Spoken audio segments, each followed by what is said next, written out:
Boys and girls, this is the Undisputed Era. Adam Cole, Kyle O'Reilly, Roderick Strong, and you're listening to Going In Raw, baby. Hey guys, this is Charlotte, and you're watching Going In Raw. Going In Raw. That sounds terrible. What's up? It's your girl, Sasha Banks, Legit Boss, and you are watching Going In Raw. You like that? Hey, friendo, Steve here. And Larson. And welcome back to Going In Raw, the only pro wrestling podcast you need to be listening to right here at youtube.com/Steve and Larson, and available wherever podcasts can be found. Be sure to hit that subscribe button and the notify bell next to it to make sure you always got your new Going In Raw notifications. Today is a very special day, Larson, because we will be, depending on when you're watching this, today, Friday, at 9:30 a.m. Pacific time, noon 30 Eastern time, and 5:30 Greenwich Mean Time, British time, UK time, whatever. I know I call it Brexit time. Last time I feel like I went too far by calling it Farage time. You did. That damn Brexit party. So anyways, we will be going live at twitch.tv/Steven Larson for a very special charity stream. Let's see if I have it here. You got the graphic on there? It's in the other thing. Oh, dear. It's in the other thing. Wait, hold on a second. Download-ins. Here we go. Look at this. There it is. Going In Raw presents Look at that. WWE versus All Elite Wrestling. All Elite Wrestling. This is going to be very, very exciting. We have a stacked card. Larson, talk a little bit about the card. There's a tease right there before you. You see John Moxley, Mox, taking on Chill Roman. And then in our main event, the Rhodes brothers, Dustin, Cody, taking on the McMahon family, Triple H, and Vince. And all proceeds are going to be going to the Syrian American Medical Society. Yes. This is the group that Sami Zayn is working with to get medical help out to Syria, a mobile medical unit. Yes. And it's a terrific cause. And we'll be starting earlier than the WWE show, Super Showdown. Yeah. So if you want to watch that after the fact, you totally can. But I like that we take that opportunity whenever they do those Saudi Arabia shows. There's a charity stream. Yeah, it's an opportunity for us to raise some money for a good cause. And yeah, totally. we're doing that. This is the third time we've done it. This is the third time we've done it. This is the first time that we're doing it exclusively on Twitch. We're doing that for a very specific reason. The donate button that Twitch makes available, that goes directly to our Streamlabs, which goes directly to our PayPal. Yeah.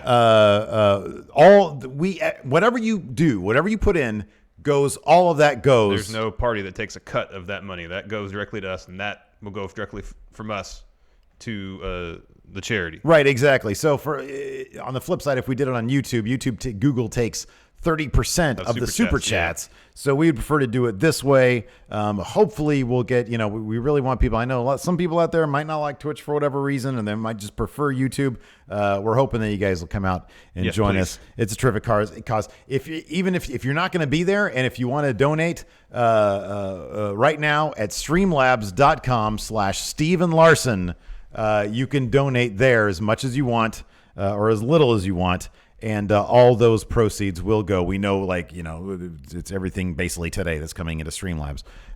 All that will be going to the cause. So even if you can't make it later on today, or if you're watching this much later, by all means, please still donate. It's for a great cause. Yes, please. We raised, I think, do we do like around we did 2,000 on one of our streams? About 2,000 for Crown Jewel, and I think about 1,000 for Greatest Rumble. Yeah, and so 1,000 went to St. Jude's Children's Hospital, and then 2,000 went to the no, you got it backwards. St. John. The first one. 1,000 went to St. John's Program for Real Change, and then was that the first one? Yeah. And then the second one was 2,000. Okay. St. Jude's Children's Hospital. Okay. So yeah, we try to find these good causes. Sami Zayn tweeted this out and was like, "Oh yeah, this is man, what a great cause." There's tons of great charities out there. This is a really terrific one. Yes. There's people at home, but there's also people all over the world that need help. So this seemed like the right way to go. Speaking of Super Showdown, though, Larson. Yes, this has been the news all week. And by the time this video goes up first thing Friday morning, we may have our answer to this question. Yeah. Entirely possible. Yeah. But the question posed before us now, about 2 o'clock Thursday afternoon, is, will we see a women's match at Super Showdown? So on Wednesday, I believe, Fightful reported that Renee Young, Natalya, and Alexa Bliss were all making the trip to Saudi Arabia, with Natalya posting a picture of herself and Renee Young on a plane to Instagram.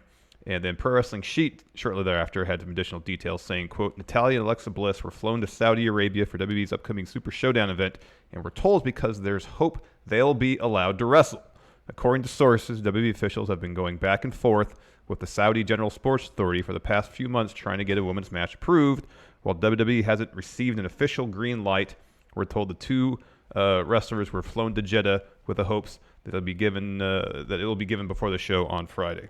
And then Dave Meltzer mentioned on Wrestling Observer Radio on Wednesday that WWE is being pretty hush-hush about the match and know that if it doesn't happen at Super Showdown, it will likely happen soon, and that Natalya and Alexa may be there to announce or tease a future bout. Today, Thursday, Brian Alvarez mentioned on Wrestling Observer Live that as of today, there was a WWE creative meeting, and there was no discussion of the women's match during said meeting, but noted that doesn't necessarily eliminate the possibility of a women's match being added to the show. Some context, back in March, Fightful reported that, quote, there's a major pitch by several names of influence within the company to get an all-women's match on an upcoming Saudi Arabia show. So, I mean, just because it wasn't mentioned in the creative meeting, I mean, there's a lot of, like, stories headed into Super Showdown. They've been pushing this pretty hard. This is a pretty major show. It's at least a WrestleMania equivalent, Larson. Yeah. According to their own That's what they're trying promotions. to tell us. And so I imagine this Alexa Bliss-Natalya match would probably just sort of exist in a creative vacuum. Yeah. It's not like they need, I mean, they're not going to be building stories during the show. They wouldn't have to build stories around it, but they would have to build the story of the match. Well, I think that's probably more producers with them backstage as opposed to like writers talking about stories heading into it. That's just my speculation. So, you know, and I mean, for all we know, maybe they say, hey, this is a possibility. Maybe they're working it out, you know, on the trip itself. You know? Entirely possible. So Yeah, that's possible as well. Oh, by the way, also, because The Undertaker is returning, or he has returned, and has demonstrated his powers of teleportation and being able to affect the lights in the SmackDown arena thing, we have going on right now a 20% off sale at friendomarket.com using the promo code TAKER. So you can get one of those wonderful, unrelated, put you down like a dog shirts, or one of our new sticker packs. We're offering sticker packs now. So check those out. Yeah, the 12 for 25 is best value. It'd be pretty impressive, I guess. What were the things that have been confirmed as to have happened involving women performing in was it Cirque du Soleil? I believe Cirque du Soleil had a performance in Saudi Arabia. And then like a mixed women martial arts performers. thing? I think so. That sounds familiar. Okay. But it's not like, you know, Impact didn't go there and put on a show think with so. like I women don't think so. wrestling. So that's kind of weird how they sort of draw the lines. Oh, we'll allow this, we won't allow this. I don't know how they do things over there. Anyways, I guess this would, I mean, this look. Would this silence critics? Not entirely. I mean, the lack of women's wrestling on these Saudi Arabia shows is only kind of one area that's been subject to criticism. Yeah. You know, there's the Jamal Khashoggi situation. Yep. The mass execution situation. Yes. That critics of these shows have pointed to and saying WWE should not be doing business here. Yeah. I mean, UFC pulled their business out of Saudi Arabia following the Khashoggi incident. So it wouldn't quell all criticisms of the shows. WWE could try to would you know, from a public relations standpoint, say, hey, here, we said going into this deal that we were going to try to be an agent of change. Look, we got a women's match on the card. It's happening. We're delivering on our aspirations, essentially. Okay, that's the other thing. They have not mentioned the country's name. They have not mentioned the name Saudi Arabia. They have not since promotion for Crown Jewel prior to the Khashoggi. Yeah, once the Khashoggi thing happened, that they stopped mentioning Saudi Arabia. Now they have mentioned the city's name of Jeddah. Yeah. Multiple times. Yeah, for Crown Jewel, they didn't mention anything Saudi Arabia. Right. A country, a city, nothing. Where did was that in Riyadh? I think so. Okay. It wasn't in Jeddah. Okay. So it does make me wonder, given that there are a lot of other reasons as to why certain people, many people, think that they shouldn't be doing business with the Saudi Arabian government, including things we just talked about. Do you think the WWE would then say? I mean, it seems like something they would do. Use the fact there's a women's match there to then go ahead and say, "Hey, Saudi Arabia, Saudi Arabia, Saudi Arabia, look at us, we're making change." Mm-hmm. That seems like the way they'd go. Oh yeah, I mean that's usually their attitude is in the face of criticism, push through, and even if that's not working, find one little thing to spin into a positive, and then just push through after that. Yeah, and I don't want to trivialize if they do get a women's match on the card for Super Showdown. That is a deal. That is something. Yeah. You know, whether this is affecting real change over there. Yeah, I don't know. But if they can get Natalya versus Alexa Bliss on the card and the match happens, that's something. They can say that. Yeah, and you know, going into this thing, like I said, that's one of the things they said they were trying to do. Mm-hmm. So I guess they weren't just paying lip service to that notion. Yeah, I'm a bit cynical with all this stuff, to be honest with you. Like, I don't know. I'll just sort of keep my opinions about the whole thing to myself. But from a WWE PR standpoint, it will be interesting if Vince feels, if their PR department, if Triple H and Stephanie feels that they can then start singing the praises again of this entire thing from the beginning was a propaganda deal. I mean, that's what it was. If you take a look at the Greatest Royal Rumble, video packages for that were, look at how progressive the government is now. Yeah, it was a 4-hour propaganda piece for Saudi Arabia. Yeah. And I wonder if they would go back into that mode, because here's the thing. The WWE is not afraid to bypass the fact that there's a cliff up ahead and the engine's working and they go full throttle on the car. Well, not just there's a cliff up ahead and they go full throttle, is that there's a cliff up ahead and the throttle's stuck. Well, because here's the thing: if they use this to sort of kickstart to reignite their propaganda engine for Saudi Arabia, more things are going to happen. That government's they're not going to stop executing people for doing fairly innocent things. There's the war in Yemen. There's a lot of issues. There's a lot of issues in play. There's a lot of stuff going on. So I mean, they can try to say, "Oh, look, this happened," so don't mind all this. I know. But you know, if you're informed on world events, yeah. So I don't know. We'll see how far WWE is able to stick their foot in their mouth if this does actually happen. And yeah, like you said, I mean, if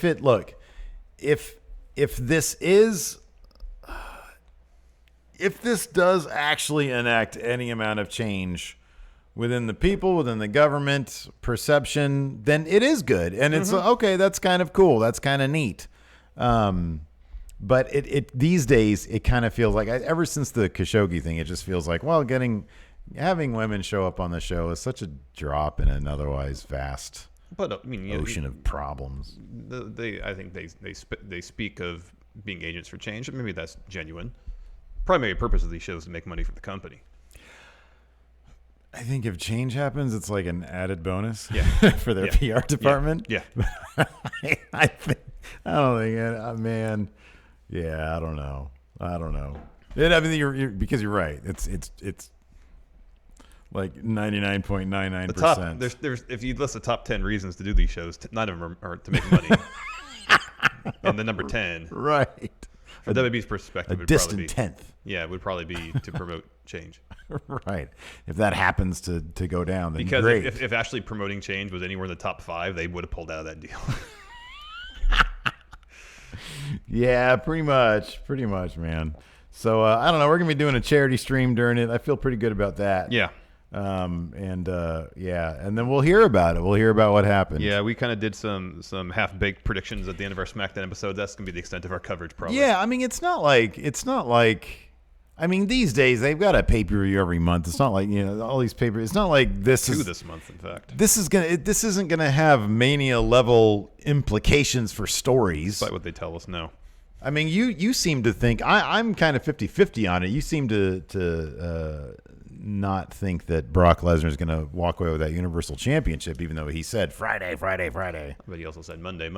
That's true. That is true. So, no, I'm pessimistic they're actually going to do it. They might tease it. I mean, it's not out of the realm of possibility whether he does a cash-in after the match, inserts himself in the match to make it a three-way match. Mm-hmm. I don't know. Yeah. From a business perspective, long-term, I think it would be in WWE's best interest to wait until SmackDown moves to Fox. Mm-hmm. Yeah. That would generate buzz for that transition. Or they'd use the SmackDown move into Fox to take the title back off of Brock if he wins it at this show. Yeah.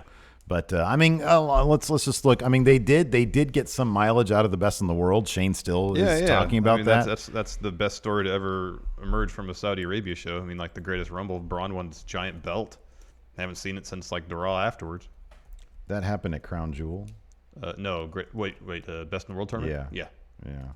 What happened beyond that? Let's see here. That was Brock, where Brock just F5 Braun like 10 times.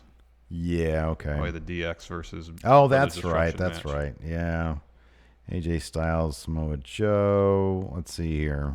It's mostly the Best in the World tournament. It was, yeah.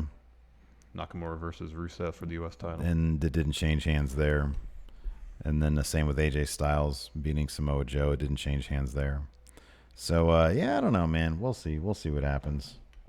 We'll get plenty of recaps. Yeah.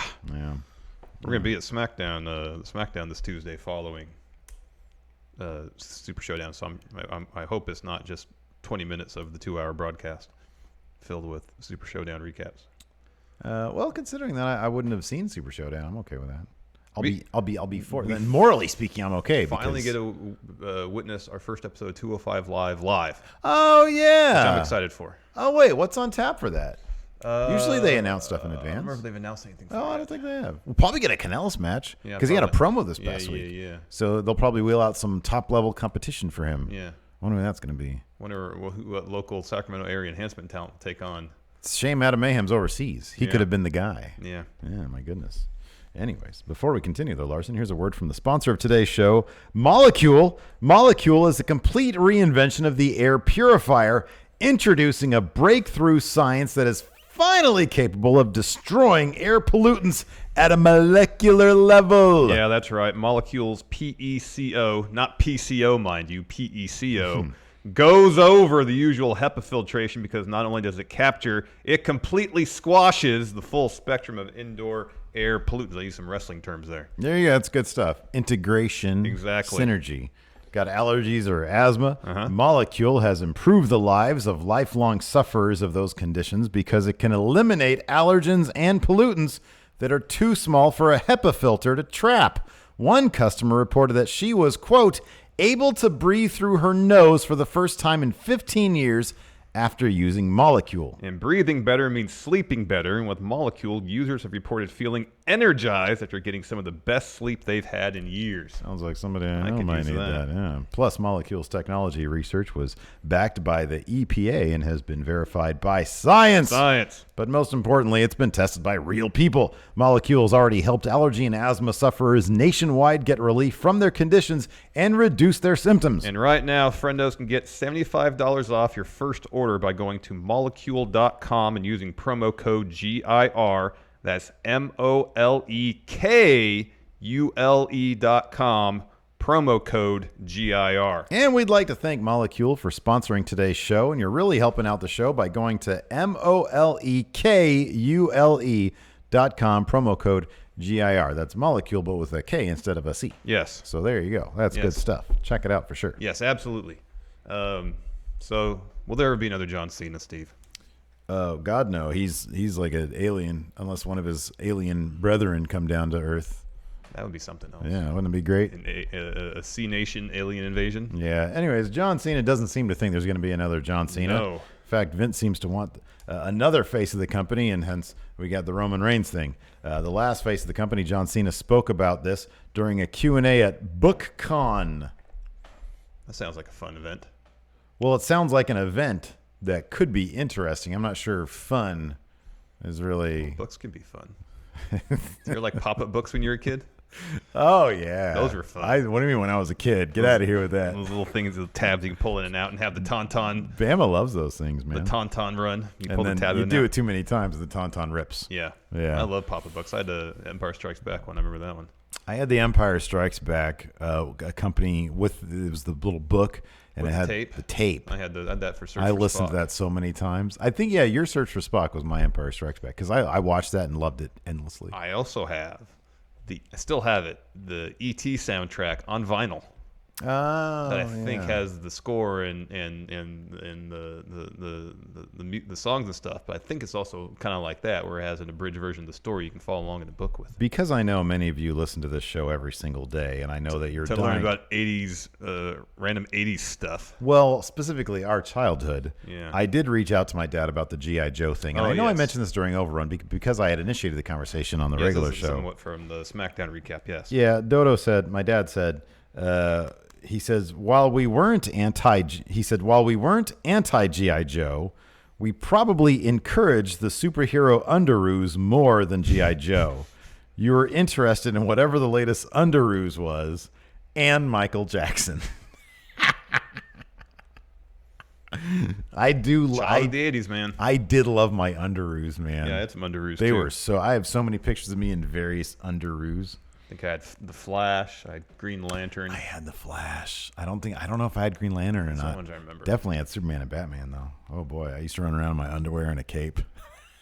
Exhibitionist Dracula. There you go. From the earliest age. Anyways, back to John Cena. He was at something called BookCon, and the following transcript here is by Fightful. This is what he said. I think the dynamic of the program is changing. That's the most robotic shit I've heard. I think the dynamic of the program is changing. For the longest time, I think, if you consider WWE a band, there's been one front person of the band. I think that dynamic is changing, and it's because the audience is too diverse. I think older males are watching it, younger kids are watching it, females are watching it. The audience is so diverse, so with a diverse audience, it's tough to universally please someone. In the 80s, you had a family-oriented program, and Hulk Hogan was the front man.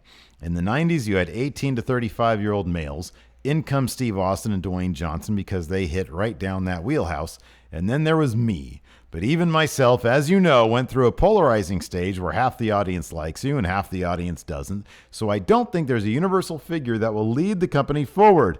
I think as the company grows and especially expands globally, you're going to have a super friends of the WWE, which is like people who are essentially fighting for equal share of the popularity. I think the band essentially will have 10 lead singers of every different race, creed, color, sex, ethnicity. So I believe that I was kind of the last of that, and I think the landscape has changed so much that's more of a group effort rather than an individual effort. So Larson, do you think John Cena here has it right? I see his point. Would it be possible for one wrestler to potentially appeal to a majority of demographics? Maybe. But I mean, we see with the Roman Reigns situation where who's booing him? We are. Yeah. Marks. Well, I mean, I think by and large, nerds. I think by and large, IWC. when they were going through the issue of Roman Reigns, it was probably generally guys from about the age of 18 and up. Yeah, sure. Were probably the ones who were spearheading the charge to boo Roman Reigns out of the building at any given night. Women and kids love him. Yeah. Yeah, sure. And that one guy who always dresses up like him at the show. Yeah, at every show, there's always one. There's one always dude, one Roman Reigns guy. One dude that is in full Roman Reigns regalia. Yes. So whereas in the past, I don't know if that was necessarily the case, and you can try to figure out the reasons why. You know, like Hogan, seemingly everybody cheered for him in the 80s. Seemingly. Yeah. Seemingly, I don't get it now, but I don't know. You got it back then, though. Back then you I understood. did, but I was also a dumb kid. Well, everybody's dumb when they're a kid. You like The Greatest American Hero, right? I watched it. Yeah. I more love of- that show. I was more of an A-Team guy. Again, as Dad confirmed, underoos was my thing. I'm not Yes. sure if I had a Greatest American Did you watch Super Friends? Yeah, I was always into that. Yeah, Yeah. I watched that too. In the 90s, you kind of had your pick You can be a Stone Cold guy. You can be a Rock guy, or you had options. Yeah. And either of them appealed to a fairly broad demographic. Okay, so I'll step in here and say this. I think I think John Cena sort of short sells the Attitude Era in terms of, if you look at the level of popularity and the number of eyeballs on the product, I think that might have been. Look, I know the demographic is primarily like college age males and up, but man, they had such a diverse roster of. You could cheer for China, and you could cheer for Austin, DX, The Rock. Mm-hmm. There are any The Nation. Mm-hmm. There are any number, and a fairly diverse roster to cheer to pick from and cheer. Yeah. And what was the driving thing about the Attitude Era? And granted, not all of it was great. Oh, interesting creative.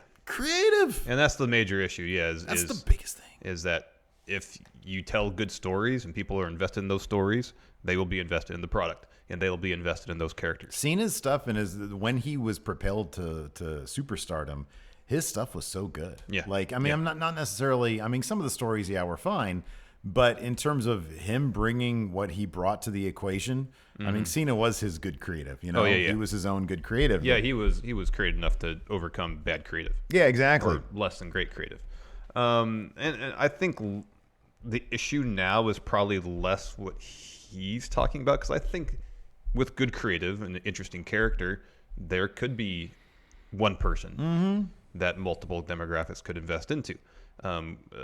Just as we just said, the creative's just not that good. Yeah, right. They're not telling interesting stories for the most part. Yeah, that is the reason why there is no face of the company, and it's the reason why there aren't multiple faces of the company. I believe what he says. I think there can be multiple faces of the company. Oh, absolutely, absolutely. I think we kind of had that back in the Attitude Era. We kind of did. Yeah, we did. And I think there's been several periods in between, like the singular faces of the company. But like after Hogan, they tried to do a group effort with the New Generation. It didn't really work because creative was garbage. Post Attitude Era, after Stone Cold and Rock left, they tried to do the same thing, where you had Angle, Edge, Triple H, Orton, Batista. It was a group effort. Yeah. And the ratings were down in comparison to the Attitude Era, but I doubt wrestling will ever reach those heights ever again. Well, they were still way stronger than they are now. And that's when the creative started going downhill. That's exactly when the creative started going downhill.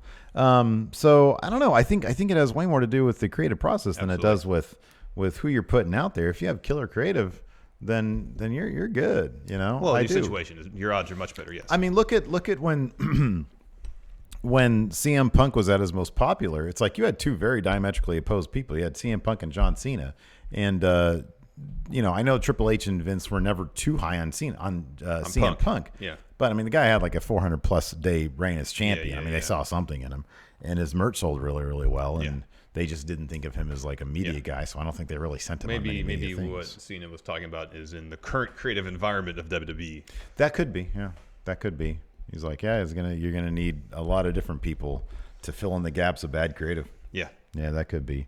But I don't know. He's also,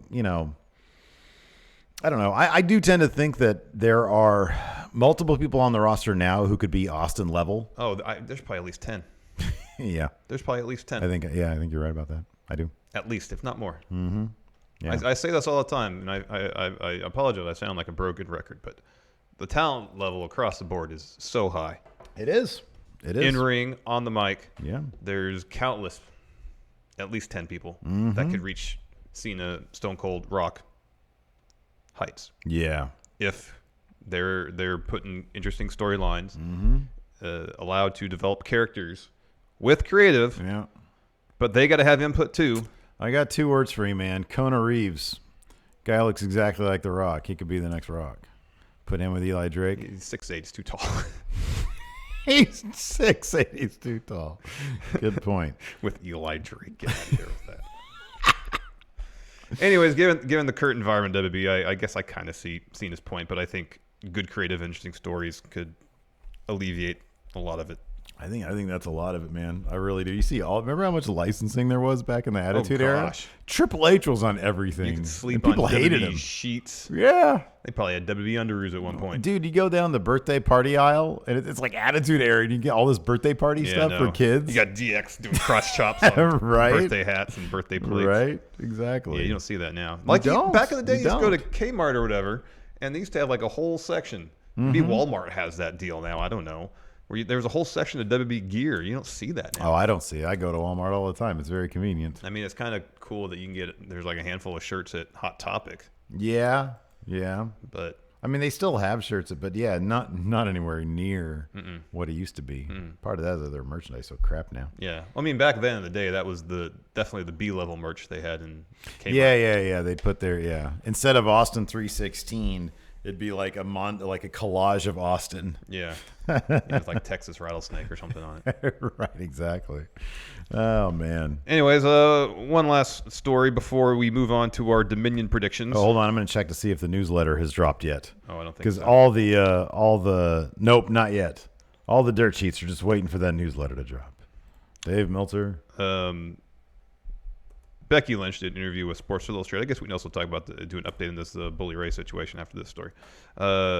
Becky Lynch did an interview with SI's Justin Barrasso, and she was asked about WrestleMania main eventing again. This is what she had to say. Quote, I want to headline WrestleMania without Ronda Rousey. That drives me. I've main evented WrestleMania. Now I know what it feels like. For me, anything less than WrestleMania main event is going to feel like a failure. So I've been thinking a lot about who my next opponent will be at WrestleMania 36. I know there'll be a whole class of women coming up chomping at the bit for my spot. I showed them what was possible, so they're all going to want it, but I'm not ready to give it up yet. I'm just starting my prime. And she also says, WB is the pinnacle of wrestling, the thing we all grew up watching and loving. I've been able to come into this company, break down barriers, and change the way the business is done. I want to continue to do that, and I want to continue to do it in WWE. All right, Larson, so let me ask you this. Yeah. Given what she said, right now, if WrestleMania was your don't jump the gun on this one. Instead of going to the obvious question, I'll ask you this. Right now, if WrestleMania was, if they were starting the build right now, who would they push for the main event slot? What's the A story right now? It's Seth and Brock. Yeah. But Roman's kind of there also. Main event might be Roman and Shane. Yeah, that could be. That could be. She talks in this interview too about her feud with Lacey Evans, and saying she's taking it upon herself to establish Lacey as a worthy foe for her. That's how she kind of puts it. Like, that's part of her job to make her seem coming in basically fresh as a legit threat to her. Yeah. Which is kind of off topic, another thing entirely. But it's. I mean, she can only do so much in that respect. Yeah, I know. When creative for a while now hasn't exactly been playing to her strengths. Yeah. It's her momentum post Rumble has slowed. Mm-hmm. And now, I mean, they had a great opportunity to have a target on her back on 2 shows. Yeah. Everybody coming after her. Yeah. And then the next pay-per-view after Mania, what happens? She drops the SmackDown title. There's a great in the lead up to, this is an obscure reference, back in the early 90s, remember when they broke Batman's back? Mm-hmm. All right. The lead up to that story involved, I think, I forget who actually was a mastermind behind it. It might have been Bane. Bane might have been like a pawn of whoever was the mastermind behind it. But the reason why Batman was kind of was able to allow himself to get squashed by Bane. Someone broke, like all the criminals got out of Arkham Asylum. Very right? good, very good. Yeah, I remember that one. And so he was all, and that should have been Becky Lynch.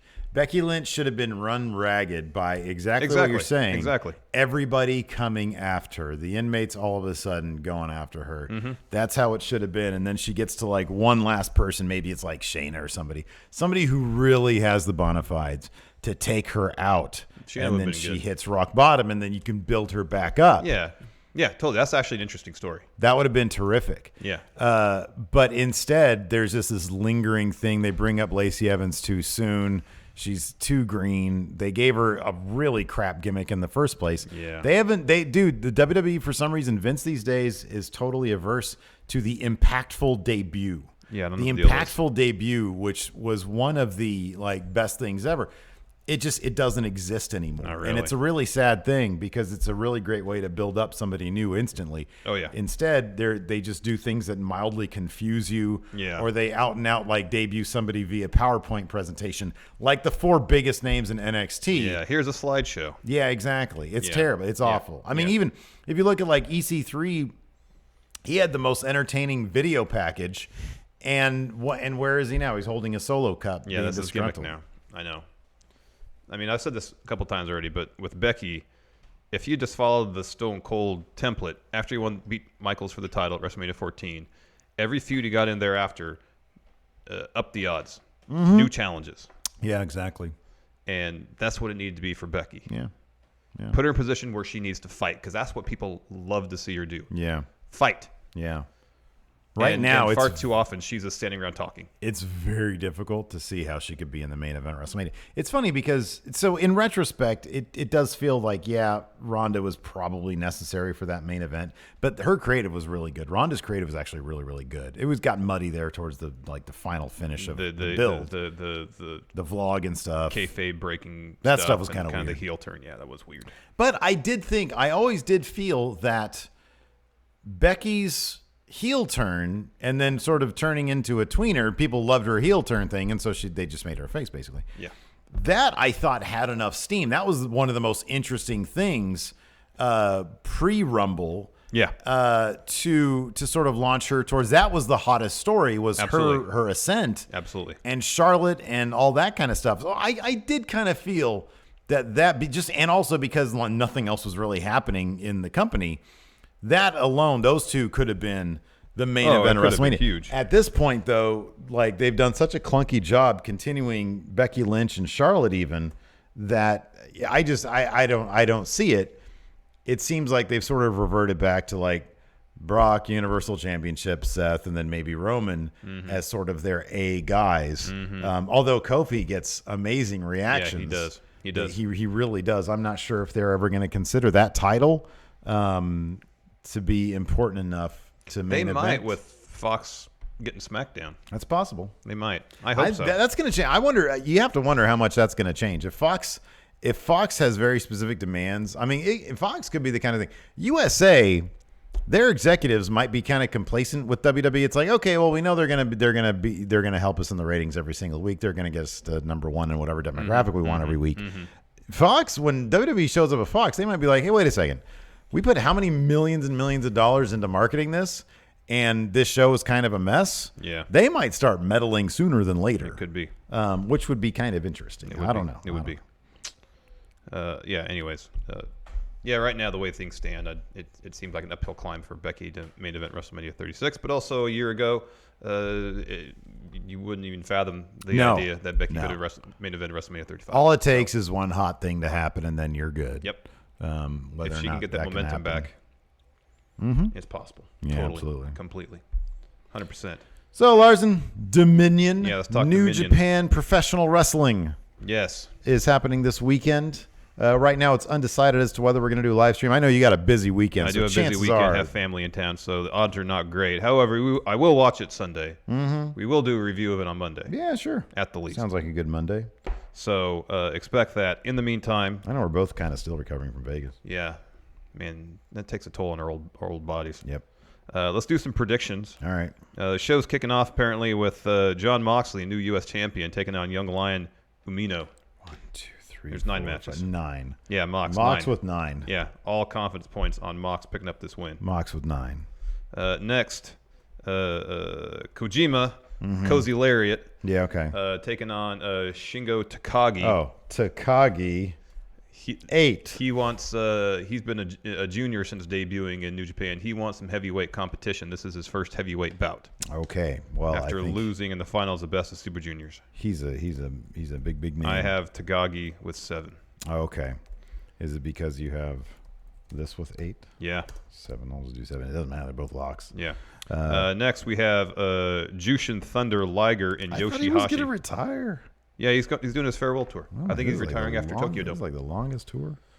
Taking on the Suzuki-gun team of Minoru Suzuki and Zack Sabre Jr. The retiring Jushin Thunder Liger And Yoshihashi, never bet for Yoshihashi. Exactly. That's why I got Suzuki and Sabre going over 6 confidence points. I'm going to give him low confidence points. Let's see here. Hold on a second. This is going to be like 1 confidence point here. Yeah, that one's a tough call. That's a tough call. I was going to guess. No, I'm not going to guess that way. And then let's see here. I don't know. I think this is a mid-level guess for me. I'll say 3 confidence points. Oh, wow. All right. But I might change that. Yeah, fair enough. Next, Taguchi Japan. It's Tanahashi, Taguchi, Juice. I think it's a 6-man tag match. Taking on Bullet Club team of Jay White, Chase Owens, and Taiji Ishimori. Bullet Club. Yeah, same. You said it was Jay White, Ishimori, and who? Chase Owens. Okay, well, 2 of those guys they really like. Yeah, exactly. Yeah. If El Phantasmo was there, I probably would have given it more confidence points. Totally. But I gave it 5. Actually, I'm picking Taguchi Japan 3 confidence points. Chase Owens will take that pin. Who's into Japan? Taguchi, Tanahashi, and Tanahashi, and Jay White just pinned Tanahashi again. And then Juice and who? Juice, Taguchi, and Tanahashi against Bullet Club. So since Jay White just won at the Best of the Super Juniors in a singles match against Tanahashi via roll-up, I'm guessing. Man, Tanahashi's not going to be in a tag match that he loses. Tanahashi's team's going to win. I didn't know Tanahashi was in it, so I'm going to say Taguchi Japan. I only have 3 confidence points on it. Well, I've got 5 now. All right, fair enough. No, I've got 2. Next, for the never open weight title, Ishii's going to win this. Taichi taking on Ishii. The only thing about that is that Suzuki-gun always gets involved in Suzuki-gun matches. Yeah. So there's a chance that Taichi can retain that. Yeah. I got Ishii with 4. You got Ishii with 5. I've got Ishii with, I'll say 4. All right. Next, for the tag championships. Oh, this is going to be my 5. Gorillas of Destiny versus Evil and Sonata. These 2 teams have been trading these tag straps back and forth seemingly for the last year and a half. Which match do I not have? Oh, I don't have a 6th one. Okay, so that's 6. That's a toss-up. This is 5, so I'm back to 5, and I'll be 4 on this one. All right. Okay, so who do you have? I have Gorillas of Destiny with only 1 confidence point. Okay, well, I'll do Evil and Sonata. Who has it right now? Gorillas of Destiny. Yeah, I'll do Evil and Sonata. All right. How many confidence points you got on that? 3, 2, 1. I guess that'd be 4. I don't think I've done a 4 yet. Yeah, I don't see a 4 there either. 4. How goes? Yeah, it's about right. It's about the kind of level of confidence I have. What do I have? Where's my 3? Yeah. 3's on Suzuki-gun. Yeah, they're both tossed. This is like a true toss-up. Yeah, it is. There's 2 matches that are absolute toss-ups in my mind. This one and then the Intercontinental title match. Next up, Dragon Lee versus Will Ospreay for the junior heavyweight title. This should be a hell of a match. All these articles, is Will Ospreay the new Kenny Omega? Meaning best bout machine in New Japan. He's apparently moving to Japan full-time to wrestle there. Best bout machine, yay or nay? I mean, he puts on a lot of great matches, man. Really good matches. I still haven't seen that final. I need to check it out this weekend. Yeah. I got Ospreay going over 5 confidence points. Yeah, me too. I got 6 confidence points on that. He's terrific. He's pretty damn good. Next, for the Intercontinental title, this is a toss-up. Kota Ibushi's in the midst of a solid push. He just signed a deal with New Japan Pro Wrestling, full-time deal, exclusive contract with them. I think he'll be rewarded. This would be another great bout. Their bout at G1 Supercard was really good. I got Kota Ibushi going over 2 confidence points. This is a toss-up for me. I also have Kota Ibushi for the reasons you just specified, with 1 confidence point. Although, given that, Kenny recently said and cried, he said this through tears, Larson. Mm-hmm. He said, I didn't ask Ibushi to be in AEW because it's his dream to win the New Japan, the IWGP Heavyweight Championship. Maybe he drops it here and then goes after heavyweight gold. Man, entirely Ibushi possible. Okada. You still have a scenario. Imagine if he walks into the G1, Kota Ibushi, that is, with the Intercontinental title, wins it with the Intercontinental title. And you have part of the story, him defending that title going into Wrestle Kingdom, and he loses it. I'm going to say Naito wins with a whole confidence point. Fair enough. Because maybe Ibushi's going to drop it and then head to greener pastures, to goldener pastures. You can also say, though, too, that Naito loses this match to move up into the main title picture too. I will believe Naito moving up to the main picture title scene when I see it. Yeah. Because we've been predicting that one for 2 years now. Yeah, ages it seems. It's been a while. Main event, Kazuchika Okada, the best wrestler in the entire world, versus Chris Jericho. Oh, man, if Okada loses this, I'm going to be shocked. Shocked. Okada. Would that be shocking? It would be absolutely shocking. Wouldn't that be crazy It shocking? would be crazy shocking. Jericho has till October until he really needs to worry about All Elite Wrestling. All Elite Wrestling, I know. But then All Elite could tweet out, "We have signed the IWGP champion." Yeah. No, Okada's retaining 8 confidence points. Okada's totally retaining. Hell I've yeah. got 7. Although, man, every time we do one of these, we're so certain about our picks. Yeah. Oh, that's definitely happening. It's because we don't follow the product that Jericho's closely. probably going to win. Yeah, I kind of feel like Jericho's going to win. No, sorry. Okada's going to win. Sorry. No, the other way's funnier. Anyways, we have some questions. Yeah. We're going to answer them immediately. I got some questions for you. I want you to answer them immediately. Harry wrestling fan, do an impression of Undertaker winning the 24/7 championship at the airport. Man, this flying is not great. Not great on my hips, let me tell you what. My hips they hurt after you've had a replacement surgery. Oh, man, they really hurt. I'm going to lay down. Oh, Ref comes over. what the? Oh, I didn't realize I was laying down on Jinder Mahal. There you go. Who is the new 24/7 champion as of right now? Yeah, he is. Toby Michaels, who outside of Moxley, MJF, Young Bucks, Cody, and Kenny, are you most excited to see progress in AEW? At the moment, it is Orange Cassidy for him. Just love the gimmick. For me, it's Hangman Page. Let's see if they can build him up as a champion. Star. Big star. Yeah. For me, it is probably...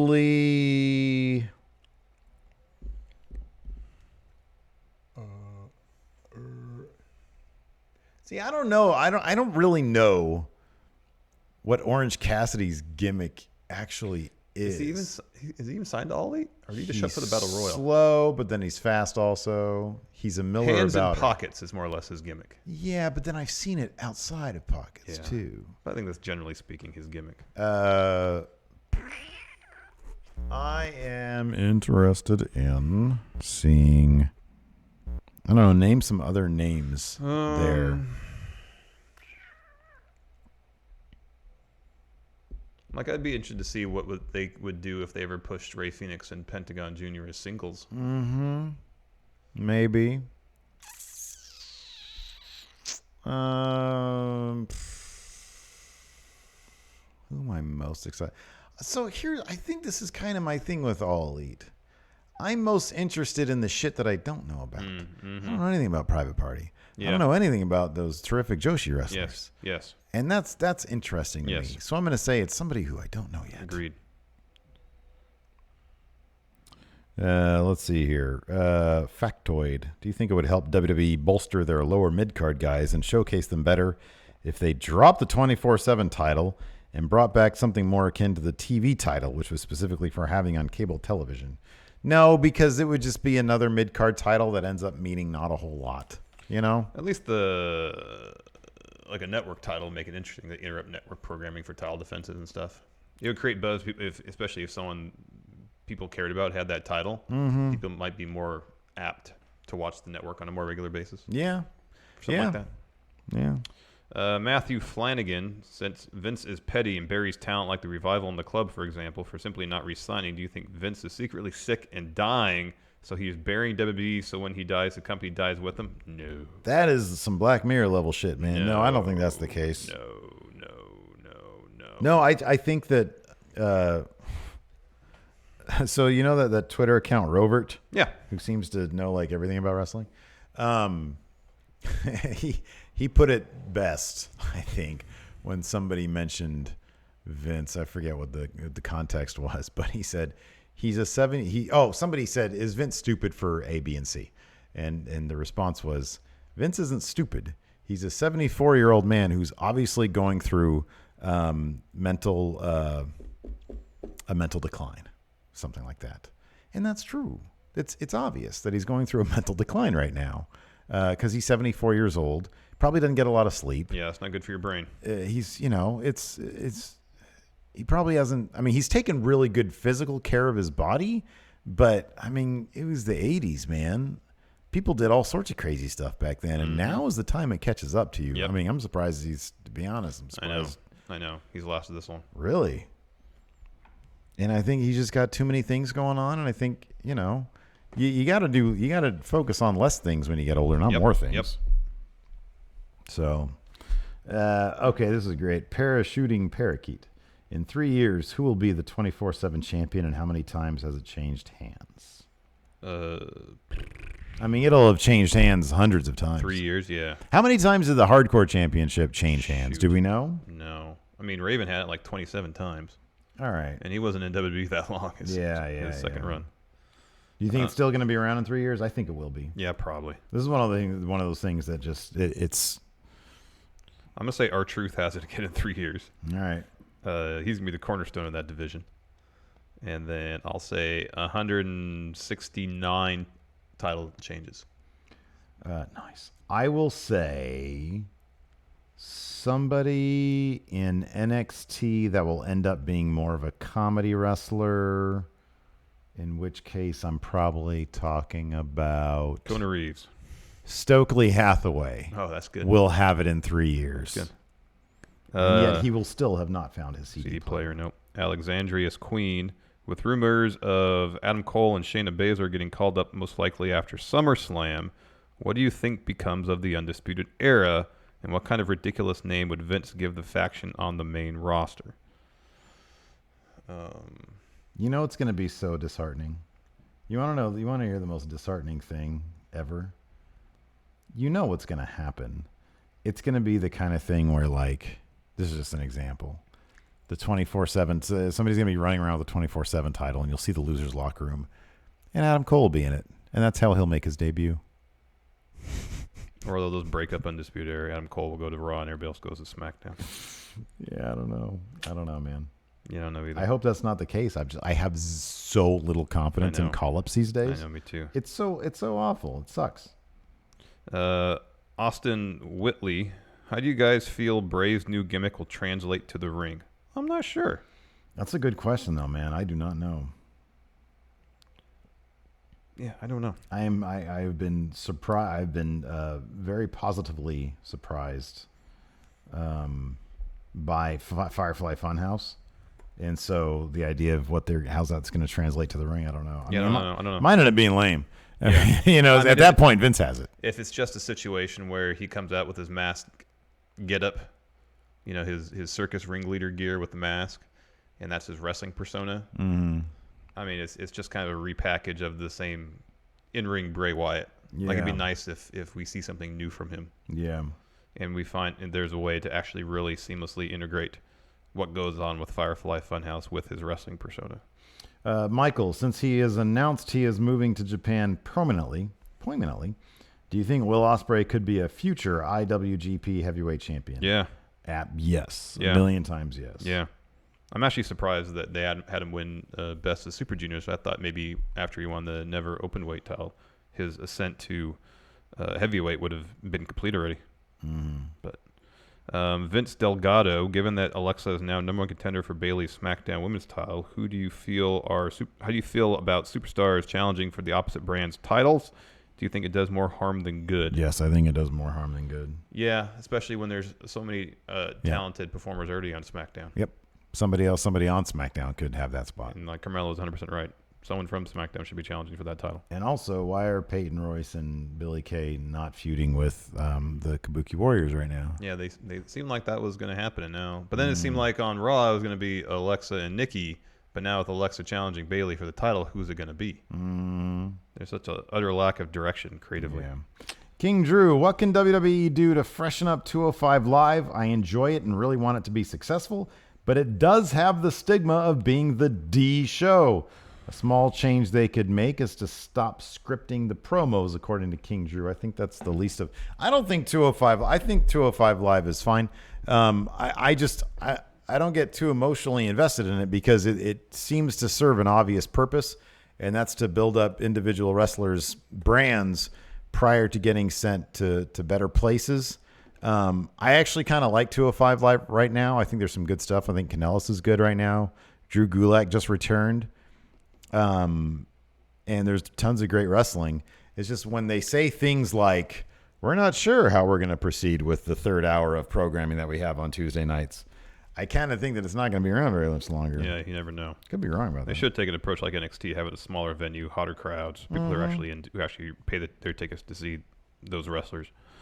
Aaron Sandlin, will Triple H ever have a feud in NXT? If so, with who? Oh boy, I think that'd be amazing. I think it'd be great, but I have a hard time believing that he wants to cross over the game into NXT when he's, essentially dad of NXT. Mm-hmm. I think he wants to keep the focus of NXT on the talents of NXT, not himself. I agree. I think you're completely right. The way he talked about it recently was, he views the NXT talents kind of like as his kids. Yeah. And he says it's like he's more proud of anything with like NXT is like the proudest thing he's ever done. Mm-hmm. Now, that being said, let's say he does see like really, really great story potential. Yeah. Not beyond, just, I'm there to make a big name or anything. Let's say it's something really special. Who would it be out of the current crop now? For my money, it'd either be Adam Cole or Matt Riddle. Here's how I could see it happen. Adam Cole makes sense. I could see potentially the Undisputed Era making good on their thing to drape themselves in gold. Maybe even recruiting somebody in the women's division who then gets the women's title to Undisputed Era, right? So they do that, and they somehow take out William Regal. Yeah. They are running the show. They are causing havoc there. It's like NWO type stuff, but really well done. Mm-hmm. At that point, Triple H comes out, and it turns into a thing. Maybe something like that. Could be. But that's kind of all I can think about, like in terms of Triple H. Will Fernandez, do you think if Cody stayed with WWE, that All In or AEW would still be a thing? Hell no! By all accounts, he's more or less spearheading that thing. Yeah. If you listen to the Destin Rhodes podcast, he's talking about during rehearsals. And maybe he just spoke about Cody because the question, I think, related to how proud he was of or how he felt about Cody doing all this stuff now, where they're doing rehearsals and pre-production, and Cody's the one down there, again, that he mentions, with the headset, going through rehearsals for production. Let's say the Young Bucks weren't there. He didn't mention them, but Cody's there. You see that text exchange between Cody and Best Friends. I didn't see either Jackson brother on there. Maybe they're handling other things. It seems like Cody is the guy who's kind of spearheading a lot of this stuff. Well, the genesis of All Elite was All In, and I mean, I know that he was talking to people before then, but All In was literally like Cody was responding to a bet from Dave Meltzer saying they couldn't sell out 10,000.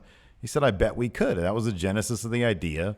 And I think without him, I mean, you saw how being the Elite changed once Cody showed up. Yeah. It turned into much more of a let's change the world type thing, I mean, before that, it was kind of a goof. It was a very popular goof.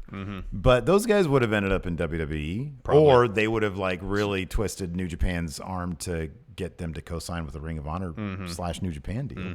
Entirely possible, too, there. Flint, what could WWE do to encourage wrestlers to stay with them that's not a big money contract? Oh, that's easy. Creative freedom. Yeah. Say, you know how Triple H spearheaded Ronda Rousey's creative? I want that, I want true collaboration. Yeah. I think more than I think anything, Daniel Bryan has a level of creative control. get a contract like Goldberg apparently signed where he doesn't have to do any scripted promos. Yeah. Yep. That's what you do. That's the key. That's the key, man. Dalton wants to know if you could spend the day at Disneyland, Disney World with any wrestler, who would it be? Oh, that's a good one to finish on. So I first think like Johnny Gargano and Candice. They're huge Disney World, Disneyland fans. Yeah. And I could see like they might know some of the hidden stuff that Yeah. you might not know, but at the same time they might be so invested in that it might be a bit too much. So ideally it'd be great to have someone that has the inside knowledge about the little hidden things to do Oh, yeah. that aren't as fervent diehard Disney fans as they are. Because like I want to go and have a good time, but I don't want to buy Mickey ears to wear while I'm there. I don't want to do any of that. Yeah. I just want to go and like ride Mr. Toad's Wild Ride 10 times. Yeah, sure. Have a mint julep a gumbo bread bowl, I'll be happy. Mm-hmm. With maybe a couple little hidden things pointed out by someone in the know. I'll go with Bugenhagen. I just see him on my screen. You'd be air guitaring to the music on Pirates of the Caribbean. Yeah, Bugenhagen. He seems like he'd be too much, though. Yeah. He seems like he's just too much in general. Who just seems like someone would be cool to hang out with? Big E. That's who I want to go. Big E. Yeah, that'd be fun. Big E. Yeah, that'd be fun. That'd be good. That'd be good. I like that. Good answer. I'll steal that. Big E.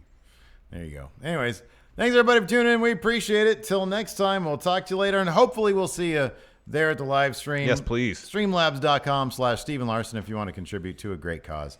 Thanks everybody for tuning in. Until next time, we'll talk to you later. Bye.